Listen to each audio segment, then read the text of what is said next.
When did you first become aware that insects were in your cell? I think it took me about 3 seconds.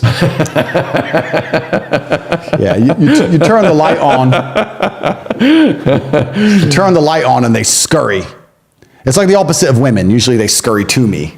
These must have been male insects. You turn the light on and they just... So this is first day in the cell? First day, first second. Do you remember what time approximately you arrived? I think that by now... So they raided my house at 5 a.m. The house search took 14 hours. Then we went through all the processing, etc. By now, it's nearly 24 hours. It's nearly 5 a.m. again. It's nearly 5 a.m. the next day. And I went in the cell. They put the light on, and I saw them all scurry to the cracks. What size roaches were they? We had they were about that big, American cockroach. They weren't huge ones. They're the little kind of skinnier ones like this. Yeah. Yep, exactly those. And they hide in these cracks. It looks like there's no crack at all. I don't know how they get in there. It's like they just vanish into walls. Like they can walk through walls, these things. So they all scurried everywhere, and I was kind of like, for the first half an hour, I'm like, I'll kill them all. I'll kill them all. So my cell's roach free. And then you realize, okay, they're living inside the substructure. Like this place is made of roaches. They own the building. They own the building. It's cockroaches and concrete. Like they're in the walls. They're in the ceiling.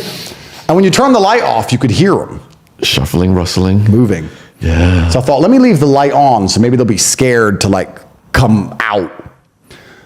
And as I laid still, you close your eyes for a few seconds and you open your eyes to see, and they got braver and they started to come out again. And you just I just tucked my pants into my socks and put a pillowcase over my head and thought, I don't want to swallow any. That'd be adding to my problems. And then, and then you're just like, okay, well, and the first few days, I mean, I'm a man, but I don't like insects. I don't like bugs. I'm not a girl, but I don't like bugs. But after 4 or 5 days, you're kind of just like, hi guys, you're still in jail, are you? What did you do? You just kind of get used to them. So one night, my brother and I, we went on a killing spree, and we filled up a plate. There's a paper plate. We had a whole plate full of them. And I did see a noticeable decline in roach numbers for a good 48 hours. But then they replenished. And I was like, Tristan, this is an unwinnable fight. This is unwinnable. So I'd spend, during my cleaning hours, I'd spend hours and hours with a bottle of bleach, because of course I'm the commissary king. I have unlimited bleach, unlike most people.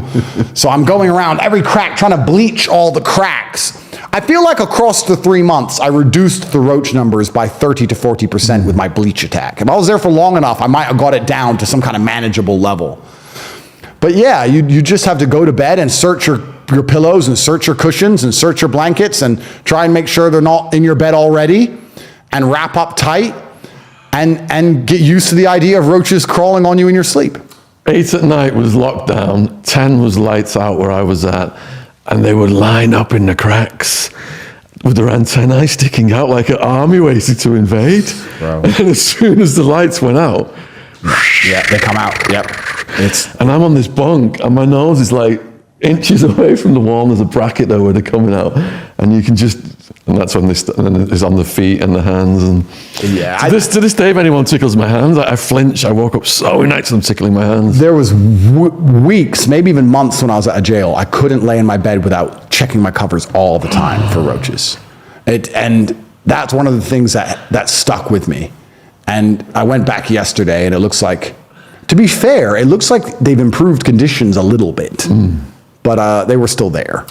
And I think that was actually probably one of the most unpleasant things about jail was the insects. Probably one of the most unpleasant things is the simple insects, because there's also bed bugs in the mattresses and on the beds. So you have bed bugs, you have roaches. It's like a free-for-all in there. So yeah, that was upsetting. And I do think that contributed to a lot of the nightmares I had. It was weird because I didn't have nightmares in jail, but when I left jail, I started to have really bad nightmares. And I think a lot of them were related to the fact that I couldn't fully sleep, and I was constantly kicking and moving because I think it was looking for these insects on me. It's amazing how quickly you can get into some psychological state within a few months of dealing with this every night, that it messes with your mind. It's very interesting.